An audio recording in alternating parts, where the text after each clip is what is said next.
Alatsinainy enina aprily taona enina amby roapolo amby roa arivo alatsinainy Pasika miarahaba antsika rehetra nandritra izay fetin'ny Pasika izay tonga soa atao anatin'ny fampilalam-baovao amin'izao atoandro izao asaiko ampanajana ianao anaraka izany hatramin'ny farany.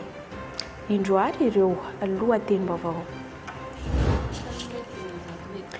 Tanimbary dimanjato hektara mahiva tanàna no lasibatra tamin'ny rivo-doza farany teo ary tsy mbola voarina. Rongony milanja 700 kilao no sarin'ny zandary atao Antsoy. Mpizahatany 809 no andrasana ho tonga ao Morondava amin'ny ity taona 2020 ity.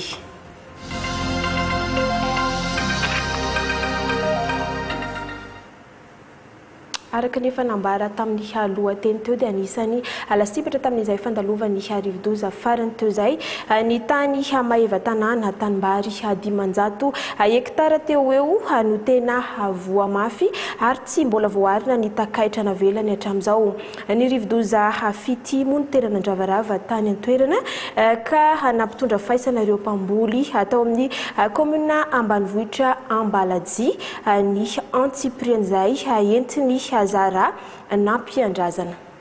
Tany mirefy dimanjato hektara no tondraky ny rano Betsiboka sy ny Fasika ao amin'ny fokontany Ambaladia sy Ambohibary komuna ambanivohitra Ambaladia tamin'ny fandalovan'ny rivo-doza fitia lasa teo miantraika tanteraka amin'ny faripenan'ny mponina satria dia vary efa ho masaka no podika ary nahafatesana 10. Marina fa dia sopotra ato amin'ity komuna ity izao podika izao mitady vahaolana trano ny ben'ny tanàna manoloana izany. Fa dia nanentana vahoaka fotsiny hoe andaotsika no fangatahana satria tsy zavatra azontsika atao fampitena tanteraka ny atao any hoe 500 hektara ny tany rehetrarehetra izay podiky ny Betsiboka zao. Ka dia mangataka ny fitondram-panjakana mahefa mangataka zareo ao ambony indrindra ny amin'ny région ato Betsiboka mba hanampy anay akaiky mba azahoanay izany famatsim-bola avy mifidy ahafahan'ny vahoaka misitraka ny famatsim-bola izay natao hoe na ny asa indrindra na projet hafa afaka ampiana fa tena ny hevitra tanteraka amin'ny fari-piainan'ny vahoaka. Nanao ny fangatahana ny mponina mba hijerena ny fiveloman'izy ireo. Zay mariny eto amin'ny fotony potika le tany volena imponina eto Ambohibary vokatra azo amin'ny vohina tamin'ny tsiplônina vity dia isorana amin'ny fitondram-panjakana zay tonga ty amin'ny fotony nanatanteraky ny jerakaiky en'le zavatra simba faly zahay fa tonga eto le fitondram-panjakana nijery nahita maso an'le zavatra misy eto aminay mba hazahoanay ny famatsiam-bola mba hivelomanay. Manana anjara toerana lehibe ny eo anivon'ny faritra manoloana izao. Ny anjara asanay eo anivon'ny faritra dia tonga aty moa zay nasay ny ben'ny tanàna Ambaladia miaraka amin'ny ekipa rehetra mitantsorika hijery ny zava-misy ary anampy ny fikarakarana sy fangatahana mba ahafahana mafaingana ny zavatra fangatahana indrindra amin'ny ambaratoa isakatsaky. Tonga nijery izany ny arana tompona ndraiky mpanjakana moa no nijery fotony manoloana izay ny vona izany ny avy ao amin'ny fitalavam-paritry ny mponina sy ny firaisan-kina ary ny fitalavam-paritry ny fambolena sy ny fahavitany tena ara-tsakafo. Fa zo fototra ho andrehetra ny fisitrahana rano fisotro madio izay no aloha hevitra tamin'ny andro maneran-tany ho an'ny rano fisotro tamin'ity taona 2020 ity ka ho an'ny faritra Morony manokana dia tany amin'ny komuna Milamaina distriktan'ny Fandriana no nanatanterahana ny hetsika fanamarihana izay andro maneran-tany ho an'ny rano izay no io komuna io izay mbola tsy misitraka amin'ny antsipriany izay rano fisotro madio izay. Alain Rodlisha rakoto Armalala. Fokon'olona tamin'ny fokotany sivy mandravitra ny komunan'ny Milamaina no tsy misitraka rano fisotro madio hatramin'izay ka ety Andoharano sy amin'ny Loharano ary amoron'ny Tanimbary no matsaka rano ny mponina aty an-toerana. Ny hetaheta eto dia mila fagnampiny zahay amin'ity rano ity satria ny manodidina azy zany hevohevo be laliny dia mba tokony hisy fagnatsarana zany lalana maketo amin'ity rano ity ahafahanay mitovy azy satria dia eto ry fiainanay ny fampidirana ny rano fisotro madio ety agnay dia makasitraka rehefa misy rano fisotro madio hampidirina eto.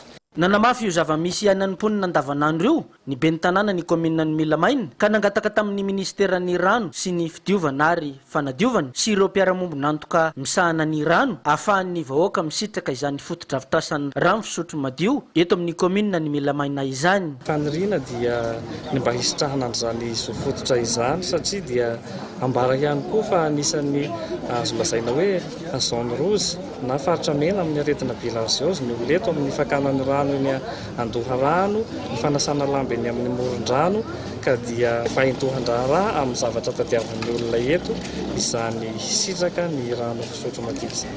Eo ny fitondram-panjakana izay efa manao ny ezaka be dia be amin'ny famatsiana rano ho an'ny vahoaka amin'izay mpiara-miombonantoka ary amin'ny volam-panjakana ihany koa.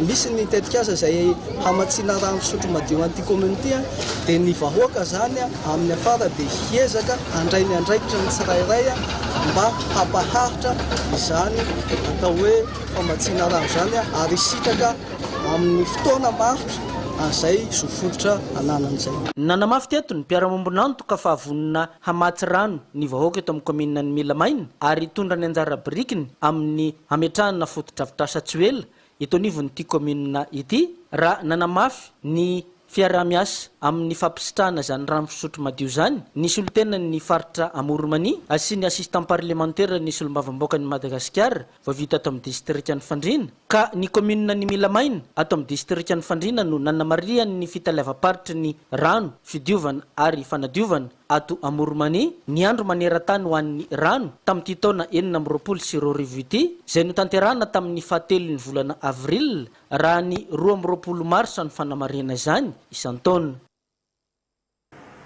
Ho any amin'ny tapany atsimo nosy indray aloha isika amin'ity vaovao manaraka ity nomena fiofanana mahakasika ny serasera ny ambana ireo tompona andraikitra isan-tsokajina any amin'ny faritra atsimo andrefana mba hanamorana ny fisorohana ny loza sy ny risika teraky ny fampiasana ny akora simika izay manomboka miparitaka sy miteraka aretina maro ankehitriny. Farella Asimira sy Julien Andrianambeni. Misy risika hatrany ny fikirakirana ny akora simika sy ny fielezany eo amin'ny tontolo iainana.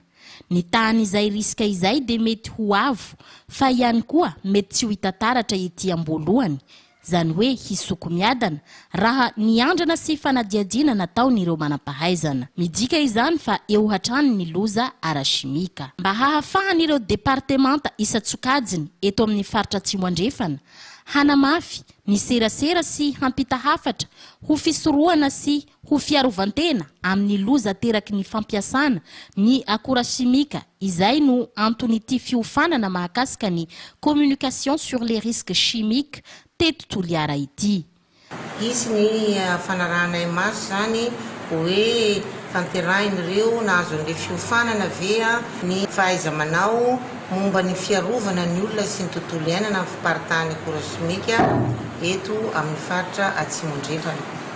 Ny tanjona tompoko dia fahampahafantarana ireo solotena ny departemanta tsirairay amin'ny risika simika hoe ahoana ny atao raha misy risika amin'ny akora simika mitranga eto Toliara satria fantatsika tompoko fa ny akora simika dia akora mampidi-doza ho an'ny tontolo iainana sy ny fahasalamam-bahoaka. Hanaparitaka ny fahalalana amin'ny fomba rehetra ireo tompiofana. Mandritry ny 2 andro no hanatanterahana eto Toliara ity fiofanana momba ny serasera ny risika simika ity.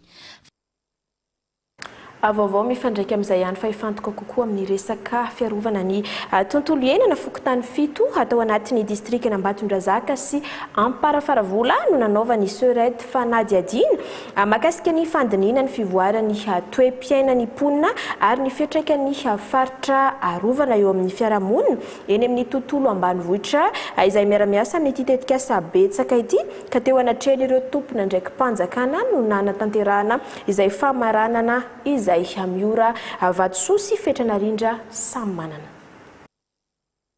Tanjon'ny fanadiadiana natao tato anatin'ny tetikasa betsaka izay notarian'ireo mpikaroka avy eo anivon'ny ivon-toeram-pikarohana SURED na Centre d'études et de recherche économique pour le développement ao amin'ny université-n'Antananarivo izao. Ny andiniana ny fivoaran'ny toe-piainan'ny mponina ary koa ny fiantraikan'ny faritra rovana eo amin'ny fiarahamonina ambanivohitra. Ny tetikasa betsaka dia mifantoka amin'ny fanombanana ny fiantraikan'ny ara-tontolo iainana sy ara-tsosialy ary ara-toekarena ateraky ny faritra rovana eto Madagasikara nandritra ny taona 2000 ka hatramin'ny taona 2020 sy 2000.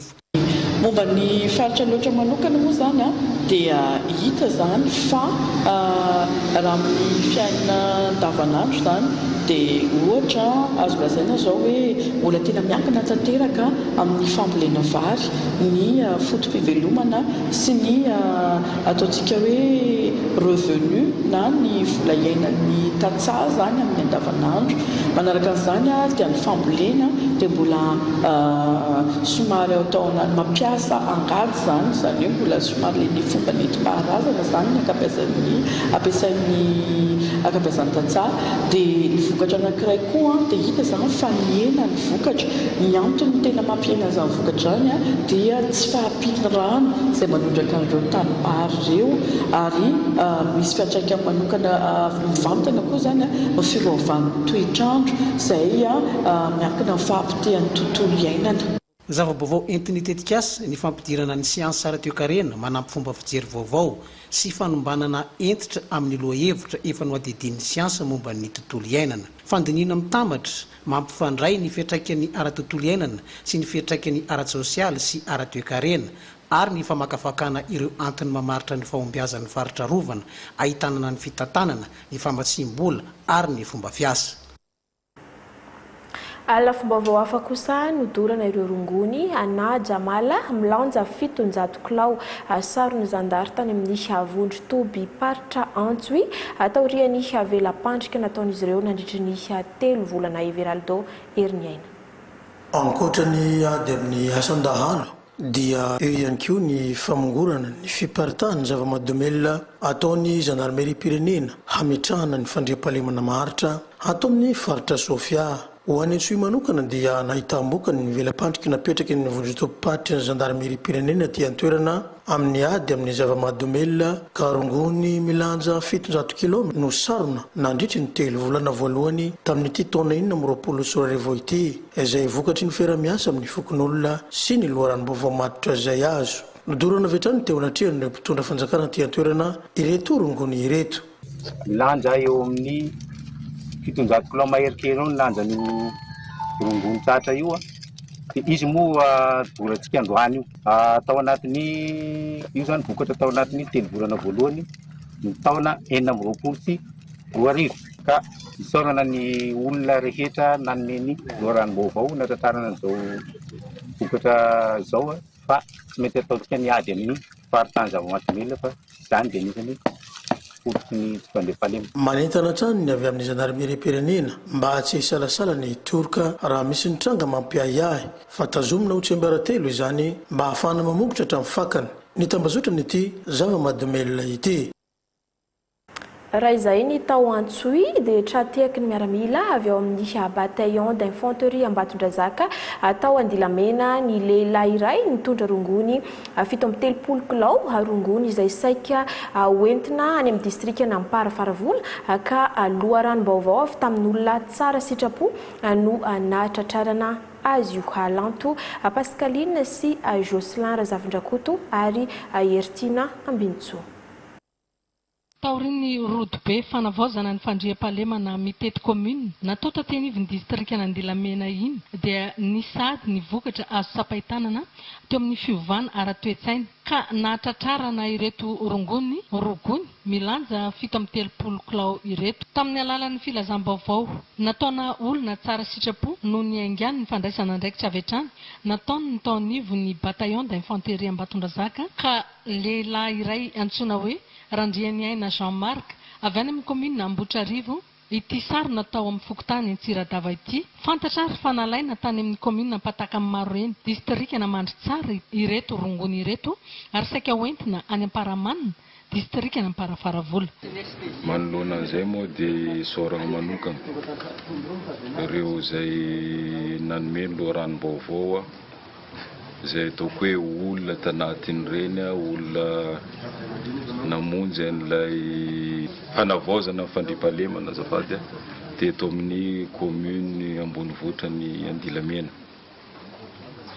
Eto izay dia manentana hatrany ny vahoaka mba hanome loharanom-baovao tahaka an'izao mba azahoana mivokatra satria raha ataoko hoe tonga amin'ny toerana ny eritreretana hitondrana azy zao zava-mahadomelina zao ataoko fa olana ho an'ny faritra ato voalohany indrindra ary olana ihany koa ho an'ny firenena ray manontolo. Anisany mitarika ny tsy fandriampahalemana ny zava-mahadomelina indrindra amin'ny tanora ary azahoana sazy araka ny lalàna misy. Koa misaotra ny vahoaka hatrany ny commande ny bataillon d'infanterie Ambatondrazaka sy ny avy ao amin'ny compagnie ny gendarmerie aty Andilamena amin'ny fiaraha-miasa tamin'ny vahoaka mba amongorana ny ratsy ary efa miroso amin'ilay fanavaozana tiana apetraka amin'ny lafin'ny fandriampahalemana isika amin'izao fotoana izao.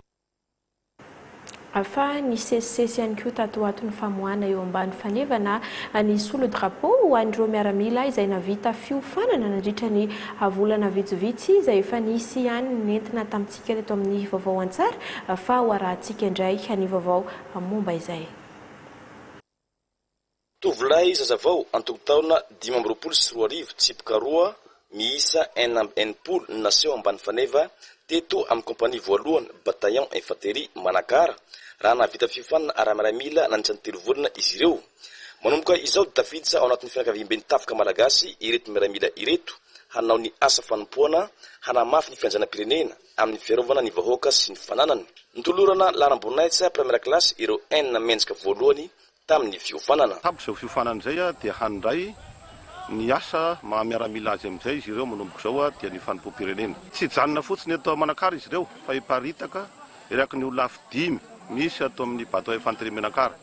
Misy ny eo amin'ny compagnie de commandement de service ao Manakara, misy ny mazava ho azy ny eto amin'ny première compagnie Marfari, misy ny any amin'ny deuxième compagnie Nosvarika, dia misy ny any amin'ny Olafy fahatelo Etrotroka Farafangana, dia ny mamarana azy dia ny eo amin'ny Olafy fahaefatra 4e compagnie Farafangana. Tsy mijanona fotsiny amin'ny fiofanana ara-miaramila fa misy ihany koa ny fitadiavana fiaraha-miasa eo anivon'ireny direction régionale reny. Izany natao tamin'herintaona nisy ny fiaraha-miasa tamin'ny direction régionale ny enseignement technique sy ny formation professionnelle ary namoahana zazavao mahay manao taozavatra rehefa miala tao ohatran'izany ny fanaovana parpaing, ohatran'izany ny fambolena, ohatran'izany ny fiompiana. Dia ny tanjona amin'izay zavatra izay rehefa tonga ny fotoana hodin'izy ireo ka sanatrika tsy mahazo rangazo izy ireo dia mba fa manana bagazy hoentiny miasa amin'ny fiainana. Araka ny sotoavina miaramila dia nifarany tamin'ny matso ny lanonana natsehin'ireo manamboninahitra sivily sy miaramila ary ireo solon-tenam-panjakana aty an-toerana.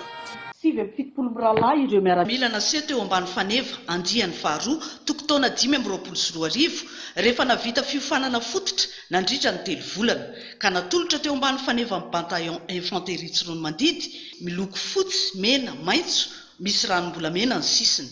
Ny fotsy midika fahadiovana sy fahamasinana ny tanindrazana, ny mena tanjaky ny fiandrianam-pirenena, ny maitso taratry ny ara-boajanahary ary ny fiarovana amin'ny fanovana tiana apetraka ametrahana fandriampahalemana maharitra amin'ny fiarovana ny tanindrazana ny loko ranom-bolamena. Taorian'izay famindram-pahefana teo amin'ireo lehiben'ny Olafy hitantana izany. Andranganala, Mandoto, Ambalavao, Ambalavatokely eto amin'ny bataillon infanterie Tsirono Mandidy. Izy ireo moa zany raha malala fa civil teo aloha dia nofanina ho lasa miaramila ka rehefa vita izay fiofanana izay izay namitany zahoany sedra rehetrarehetra tao anatin'ny 3 volana izay mendrika miaramila izy ireo tanatin'izay 3 volana izay no antony anehoanany zareo ambany faneva androany. Ka ny beandran'izy ireo moa zany amin'ny voalazantsika teo dia anampisa ireo miaramila misehatra eto amin'ny faritra Bongolava sy ny any amin'ny sehatra ny Vakinakaratra izay misy ny 2e compagnie infanterie any Mandoto. Etitra ny lehiben'ny komandin'ny bataillon infanterie Tsirono Mandidy ny colonel de Brouwer Ramahatombo ny amin'ny fanomezana ny baiko amin'ny fitsipipihezana amin'ny lalàna fiarovana ny tanindrazana ho an'ireo voatendry nandray ny fitantanana. Nozaraina maro-pakasitrahana ireo fito mendrika tamin'ny fiofanana, nomena ny kilasy voalohany ho tsinjaraina iasa eto amin'ny olafy enina. Avelantsika eo ny mahakasika ny fa ho any amin'ny distrika Nambalavao indray aloha isika miantoka ny fitaterana vokatra maro mamatsy ny renivohitry ny distrika Nambalavao amin'ireo commune 5 amin'ny ilany Atsinanana ny lalana Nambalavao mihazo Anambohy Mahamasina commune 4 no lalovany ity lalana ity kanefa tsy mbola nisy fanamboarana hatramin'izay. Noho izany dia natomboka ny asa fanamboaran-dalana ataon'ny fitondram-panjakana ankehitriny mahana ny fahasahiranan'ny mponina no ity lalana ity izay nampikaikaiky ny maro sady hitrangana loza mpifamoivoizana matetika Tatoato Johnson Randriamiaja sy Ari Rajonarson. Mirosy ny asa fanamboaran-dalana mampitony renivohitry ny distrika Nambalavao sy ny commune rurale Ambohy Mahamasina lalana amin'ny refy 470 km. Commune 4 no misitraka ny fampiasana ity lalana ity izay miantoka ny fitanterana ny vokatra sy ny fifamezivezen'ny mponina. Ezaka ataon'ny fitondrana fanavaozan'ny Repoblika ny fanamboaran-dalana amin'ny fampiasana ny tahirim-bola fikojakojana ny lalana ka mandray andraikitra ny ministeran'ny asa vaventy amin'ny fanamboarana ireo lalana araka ny hetahetan'ny vahoaka. Laharam-pahamehana ny fanarenana ireo toerana tena potika, hosokafana avokoa ireo famoahana rano amin'ny sisin-dalana ary ho amafisina ny asa hatao amin'ireo faritra mora simba mandritra ny asa izay haharitra enim-bolana tanterahany entreprise fanasina. Asa atao moa zany eto Ambalavao farafahatonga ny Mahamasina misy goudron ray manontolo fa misy ataontsika procès bétonné, misy ny apurement, misy ny promoire zany ampiasana goudron moa zany tena marina dia zavatra ataontsika anatin'izany misy ny trano misy ny dalo. Mahavelom-bolo ny asa toy izao hoy ny ben'ny tanàna Razavondrabe Bien-Aimé Patrick. Anisan'ny lalana izay mampikaikaika ny vahoaka ato Ambalavao sy ny fampiasa ny lalana iny zany amin'ny faratriana dia tsapa fa hitondra fanavaozana ngezabe ho an'ny tanàna Ambalavao tia sy ny commune anankidimy zay. Ny commune 4 moa no tena andalovan'ny lalana. Tamin'ny 7 sy 900 no namboarana an'ity lalana ity. Tamin'izany fotoana izany misy tetezana 700 natao beton daholo ary misy tapatapany natao goudron izay mbola hitany. Dia izay moa zany fandrianay hoe mba goudron ity. Manaramaso ny vizotry ny asa ireo avy amin'ny fiadidian'ny solombavam-bahoaka. Isaorana indrindra ny anivon'ny ministera ny asa vaventy ny safidy ny distrika Nambalavao afahana manantanteraka n'izay asa izay. Misy ihany koa ny lalana mbola tena manahirakirana eo anelana Ambalavao sy ny Arinarivo ratsy dia ratsy izay lalana izay efa ao anatin'ny fitadiavam-baholana. Lalana manandanja amin'ny famokarana sady ahitana fifamoivoizana betsaka indrindra raha oharina amin'ireo toerana hafa ato amin'ny distrika ity lalana ity ka antenaina fa hitondra fampandrosoana ara-toe-karena sy fanatsarana ny fiainan'ny mponina. Avy tao amin'ny distrika Nambalavao isika dia ho any amin'ny distrika ny Vangaindrano indray mbola izay resaka fampandrosoana izay hatrany nitsidika ny commune Bevata sy Ampataka ny solombavam-bahoaka ny Vangaindrano mahavitara Sylvestre nijery ny fomba ahafana manampy ny vahoaka ary nandritra izany ihany koa no nanolorany fitaovana maro izay ilaina amin'ny fampandehanan-draharaha maro samihafa. Menation Proust solontenan'ny télévision Malagasy any Vangaindrano. Fanamby napetraky ny solombavam-bahoaka mahavita raha Sylvestre raha vao nandray ny asany izy ny hitety ny commune rehetra ato anatin'ny distrika ny Vangaindrano sy hanao tatitra mangarahara ny fandanian'ny volany tsy ady. Manatanteraka izany izy ankehitriny ka nisidika ny commune ny Bevata sy Ampataka. Ho an'ny commune Bevata manokana dia notolorana simenitra 10 fa nisy 10 jiro mandeha amin'ny herin'ny masoandro 10 ary table banc miisa 20 ho fanohanana ny commune amin'ny fanorenana trano sekoly.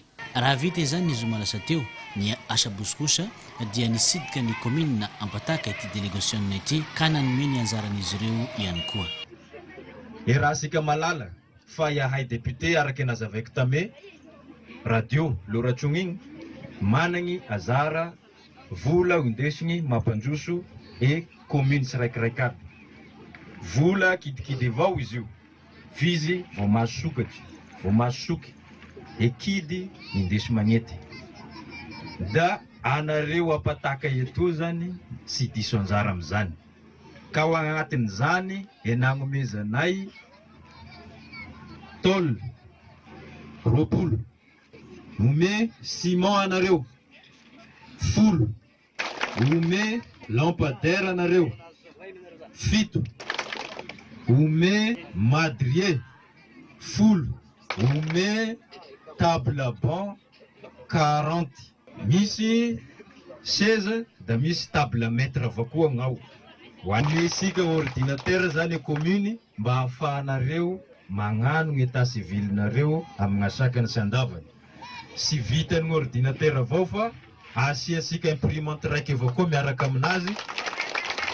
Nandritra izao fidinana ifoton'izao dia nampahafantatra ny andraikitra sahaniny ihany koa ny lehiben'ny distrika. Izao fisidiana izao dia mbola hotohizana amin'ny commune hafa.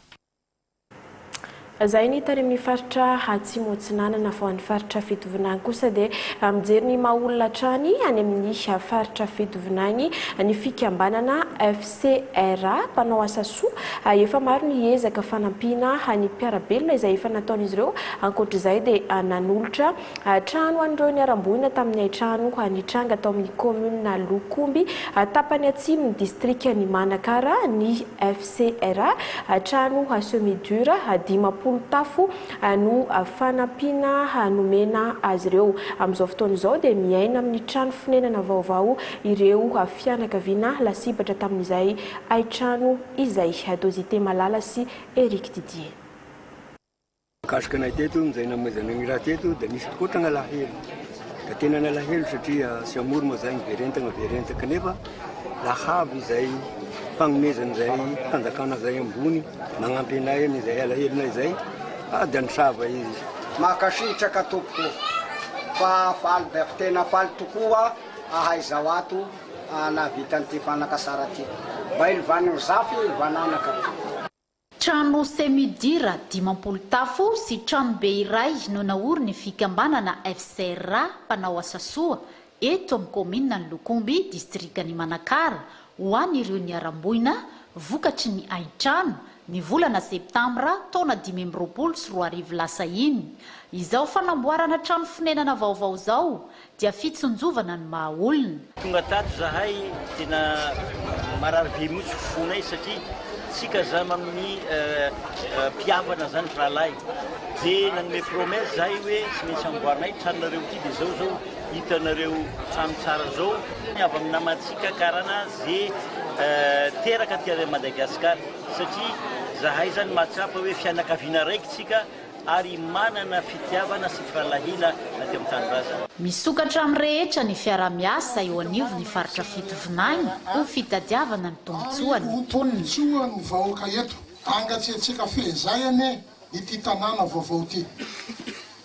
Isarana zareo satria zava-dehibe ny nataony ary niporofony fa nomeny mamaim-pona la ifanomezana izay goavana tokoa satria raha tombanana ny tombam-bidin'izao trano zao mandeha amina lavitrisa zany hoe ny faritra Fitovinany zany dia vonona hanamora an'ireo hetsika rehetra na ireo inisiativa rehetra ka mitondra tombotsoa na mitondra fampandrosoana ho an'ny vahoaka sy ny faritra amin'ny ankapobeny atao anatin'ny Fitovinany. Faly ny vahoaka ary tondrako amin'ny mahasolom-bavambahoaka ny Manakara ny fisaorana ny association FCRA izay angadina anagnana sy vinahitana an'izao foto-drafitrasa mipetraka olovainy ny taranaka zao. Engane hitohy amina lafy ny hafa fa sy tena hoe engane hisy trano mahay hafa fa mba amina infrastructure maro. Nanentana ny rehetra ny lehibe ny filehovany Manakara mba samby hitandrina trany amin'ny fampiasana afo mba tsy ho tratra ny patsaray tsy ombivava.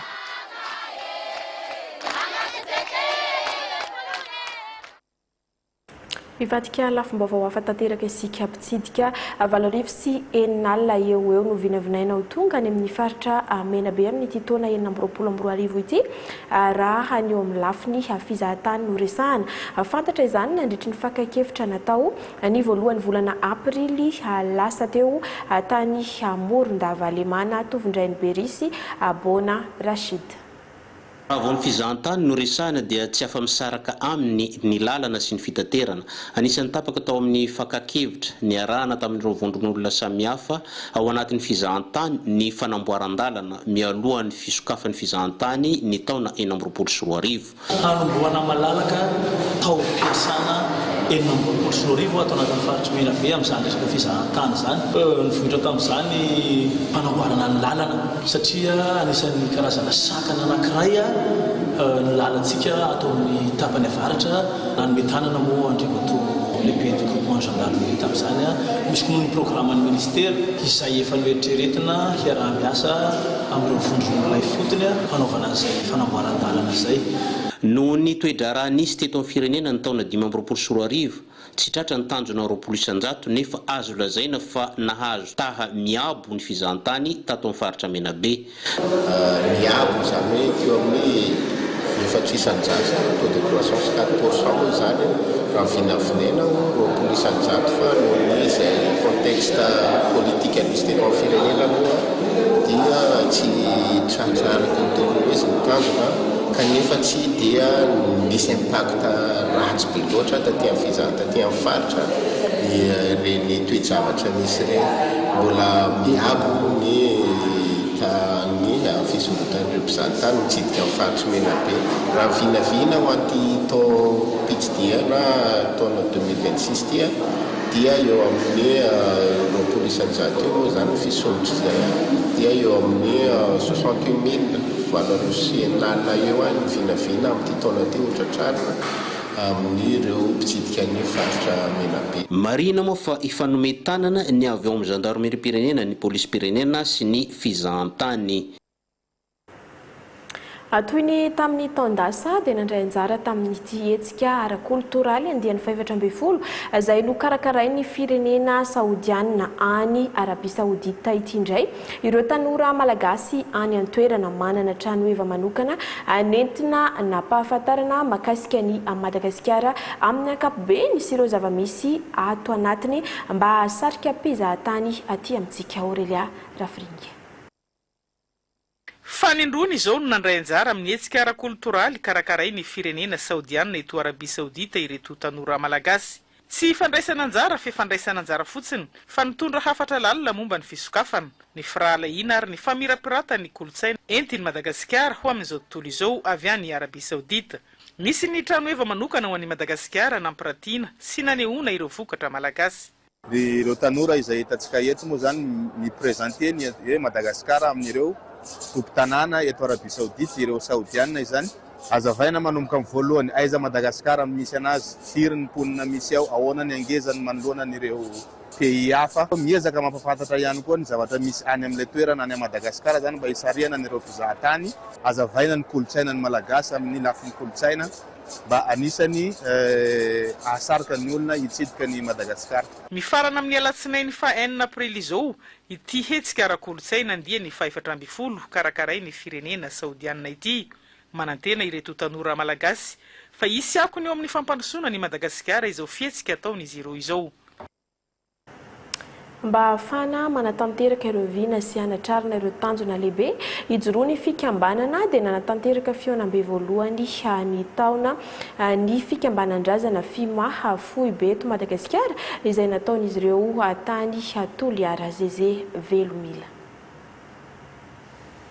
Nisongadina tao anatin'ity fihaonam-be ny fikambanana fimaha foibe na fikambanana Masikora Rivolahy eto Madagasikara ity ny fahavononan'ny mpikambana tsirairay hanandratravo ny fifankatiavana sy filongoa ary ny firaisan-kina izay ahafahan'izy ireo hitondra ny anjara borikiny eo amin'ny fampandrosoana ny faritra misy ny Masikoro sy ny firenena iray manontolo. Amin'ny fampandrosoa ny faritra misy ny Masikoro ireo raha roa zay ny tena bevata firaisan-kina ny sy ny fagnampiany samby Masikoro ary fampandrosoana ny faritra.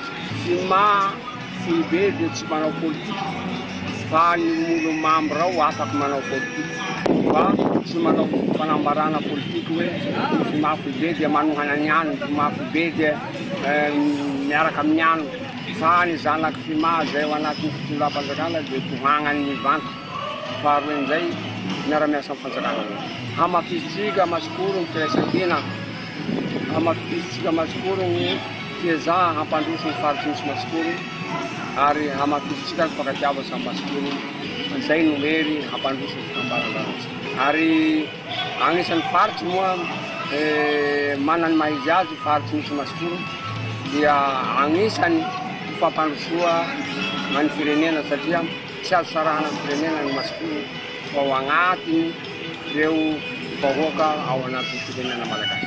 Manome lanja ny fomba mampanao nentim-paharazana ny fikambanana FIMA eto Madagasikara.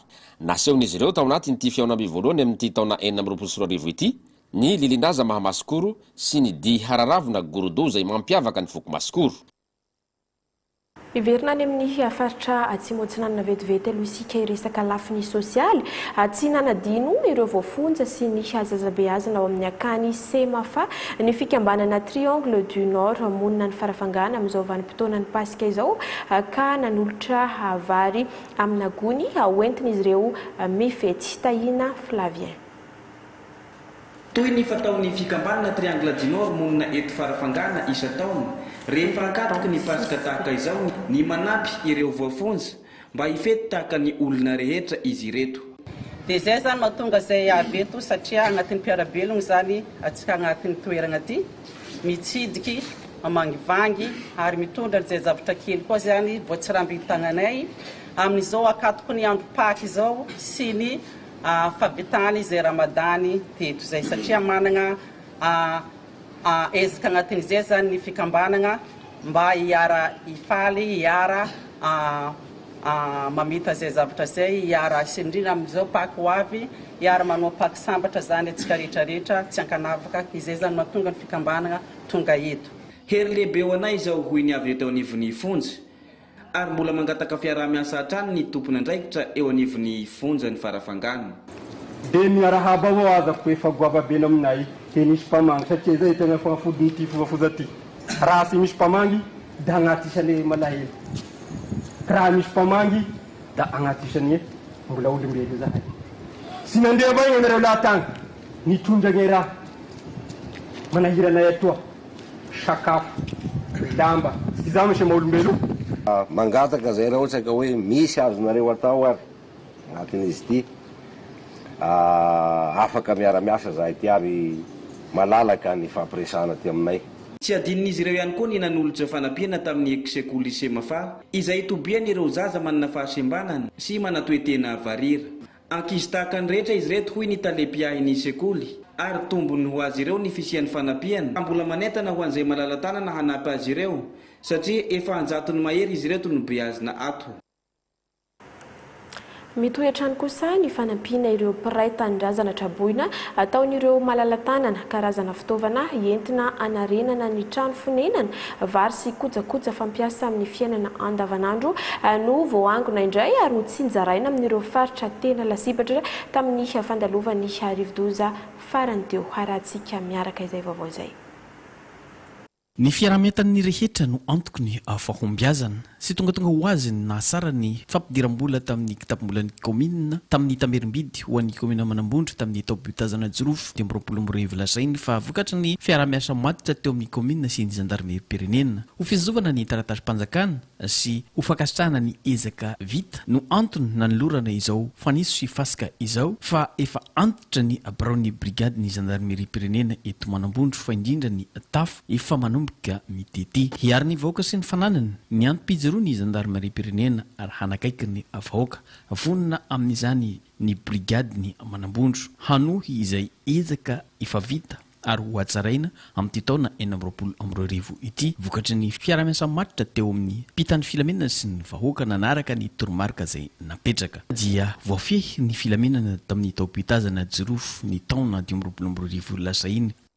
Anisany ravany rivodoza gezany lasainy ihany koa moa ny sekoly PP Tombokarivo ao anatin'ny komina Amboditandro distriktany Toamasina faharoa ity ka nasiana fanarenana izay nazahoana fanampiana avy amin'ireo malalatanana dia ny orinasa Sambatovy izay ahitana ny Komira no nanolotra fitaovana norenana ity sekoly ity toy ny fanitso, simenitra ary kojakoja maro samihafa miaraka aminy. Ireo no natolotra teto ka anisany nahavelomboro an'ireo ray aman-dreny ny mpianatra izany. Fifanomezan-tanana tahaka izao ny ben'ny tanàna dia anisan'ny mahavelombolo ny ireo vahoaka ety an-toerana. Tonga tety an-toerana moa ny hiraky ny fitondram-panjakana amin'ny alalan'ny BNZRC, ny jersy nanolotra ny mari-pakasitrahana tamin'ny orinasa Sambatovy ho mariky ny fanolorana ny fanampiana ho an'ireo olona trahabona ety anivon'ny fokontany Ambokarivo. Teto amin'ny komina Fanandrana no natolotra ireo fanampiana ho an'ny komina anankiroa ireo fanampiana ara-tsakafo ho an'ny komina Ifito sy komina Satrandroy raha samy manana vary 12 taona avy ireo komina anankiroa ireo. Izany moa dia isitrahan'ireo vahoaka eo anivon'ny fokontany izay misy azy tsirairay avy. Komina samy sarodalana ireo komina ireo ka mila fifanomezan-tanana ny fitondrana ny entana. Io no fantatra nandritra ny resaka nataon'ireo ben'ny tanàna Ifito sy Satrandroy. Nambaran'isy olom-bavam-bahoaka ny distriktan'ny Toamasina faharoa moa fa tsy maintsy tonga eny fotony ireo fanampiana avy amin'ny fitondram-panjakana ireto. Hatreto dia mbola eo amin'ny mpandaminana amin'ny fitaomana ny entana eny anivon'ny komina ireo ben'ny tanàna anankiroa ireo. Namaly ny antso ny fitondram-panjakana amin'ny fanomezan-tanana ho fanampiana ireo trabona vokatry ny rivodoza gezany teto Toamasina ny fikambanana Fimami malagasy mijoro ho an'ny fampandrosoana. Nisantarana tamin'ireo mpikambana miisa 570 avy aty amin'ny distriktan'ny Toamasina voalohany izany ny sabotsy teo ka nizarana vary fotsy 13 gony ho azy ireo teto amin'ny efitrano fivoriany ny Drainina Tsinanana. Iaraha mahita ny voka-dratsy navelan'ny rivodoza gezany eny anivon'ny fokontany rehetra eto Toamasina voalohany sy faharoa ka tsy niraviravin-tanana ny fikambanana fa nitondra ny anjara biriky ny fanohizana ny efa natao amin'ny fitondram-panjakana sy ireo sehatra tsy miankina maro amin'ny fanampiana ny vahoaka. Nanentana ny mpikambana ao amin'ny filoha amboninahitra Dr Benes Arson Sébastien fa ho hisy ny asa fanadiova-tanàna ataon'izy ireo ho fanohizana ny fanarenana ny Toamasina taoriana ny rivodoza gezany iny. Tetikasa vaovao manampitosika ny vehivavy sy zatovovavy mivondrona anatina fikambanana na mandeha irery amin'ny seha-piariny ahafahany miatrika ny fiovany ny toetrandro ny viavy sese. Raha ny aty Analanjorofo dia ONG telo no miara-manatanteraka azy dia ny SAF FJKM, GREN ary ny PPI. Mampiofana mahakasika fambolena ary manome fitaovana hoenty miasa ny PPI. Nahazo fitaovana maro samihafa ny mpikambana lakile telo izay ivondrona ny tansa ambanivohitra mamboly sy manao tahiry arabola dia ny avy any Sonirany Vongo sy Vavatenina ary ny Tatia Fenerivosinanana. Manampiniavana hamboly karazana voliavitra sy fahondrana ny viavina Analanjorofo. Profon'izany dia efa maro izy ireo nahasangana tetikasa. Rehefa sara toana izy ireo dia azo eritreretina ny akarany fari-piainany hoy ny ben'ny tanàna ny ampasina Mangoro sy zatovovavy ny sitraka ny fampitaovana teto. Satria moa zay tambarak'aly ny asa zay fa tsy mba nisy fitaovana mpamatsikarany reto. Mandritran'izao fampiasana fitaovana reto hamokatra zany zay. Maro karazana ny zavatra natolotra. Pulvérisateur, arrosoir, masom-boly isan-karazany, ahitana saramaso, voemba, ny katsaka miaraka amin'ny râteau sy angady. Tao aorian'ny fandalovan'ny rivodoza gezany dia komina telo no nisitraka ny fanampiana avy tamin'ny fitondram-panjakana amin'ny alalan'ny BNZRC na Bureau nasionaly misahana ny loza sy ny tandinin-doza taty amin'ny distrikta na Parafaravolona dia ny komina Nororo ahitana tokatrano 570 no nisitraka, komina Vohitsara tokatrano 520 ary ny komina Ambonivohitra Parafaravolona ahitana tokatrano 300 menaka, vary, voamaina, lamba firakitra ary sio no nozaraina azy ireo. Niatrika izao hetsika izao ireo solon-tena-panjakana no tarihan'ny lehiben'ny distrikta na Parafaravolona, ny taleparitry mimponina sy ny firaisan-kinina ary ireo ben'ny tanàna voakasika.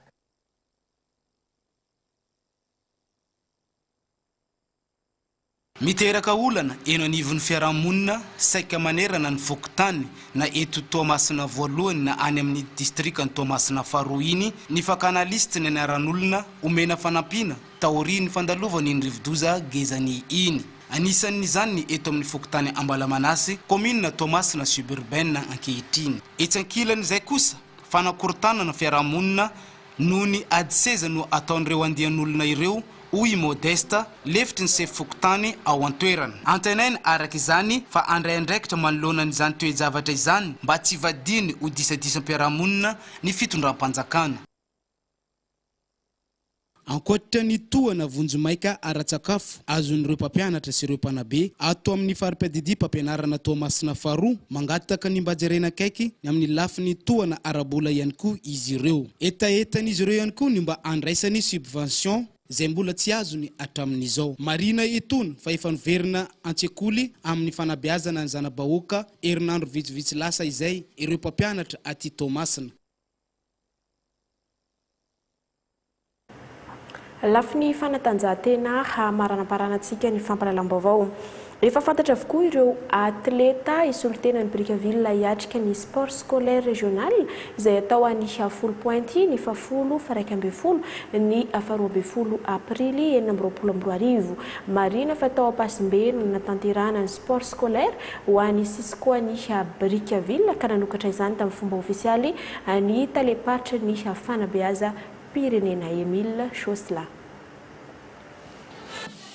Ateto amin'ny commune Ampasimbe Brickaville no nanatanterahana ny fifaninana eo amin'ny taranja ara-panatanjahantena an-tsekoly Fandombalaka 2024 ka nahatonga solitena avokoa ireo zapy 12 mandrafitra ny fari-padidia mpampianarana ny Brickaville nahitana ny minime, Benjamin, cadet sy cadette.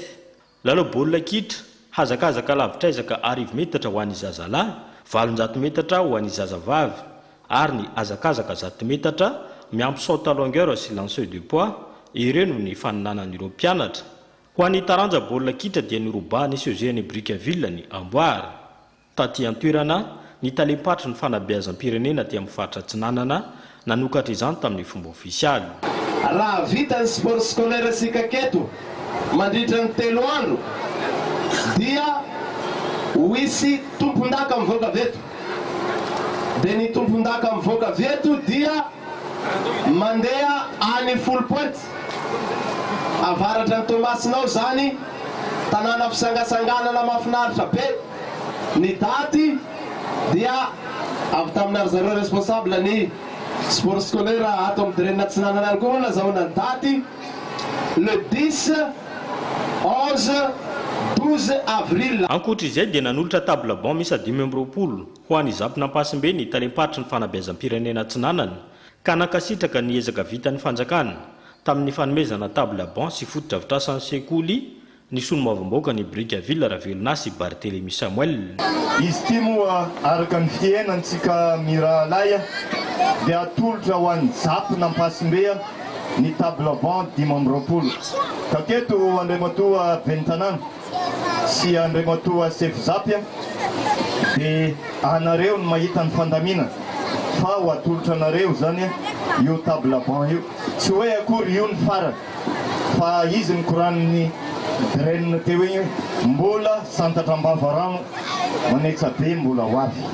Isorana ny fitondram-panjakana mbola tsy ary nisy tagnatin'ny districtanay agnatina tetikasa-rekaka ahazo salle de classe miisa 20 ny commune rehetrarehetra zany dia nisitraka fanomezana avy tamin'ny fitondram-panjakana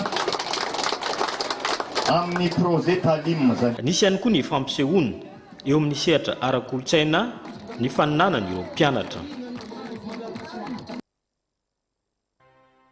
Tompoko vavy tapitra ny iran'ny fampalalam-baovao tamin'izao atoandro izao ankasitrana ianao tany atokantrano nanaraka izany hatramin'ny farany ankasitrana ihany koa ireo ekipa rehetra niara-ny salata amin'ny fanatotosana ny fampalalam-baovao manome fotoananao amin'ny manaraka indray aveloma tompoko.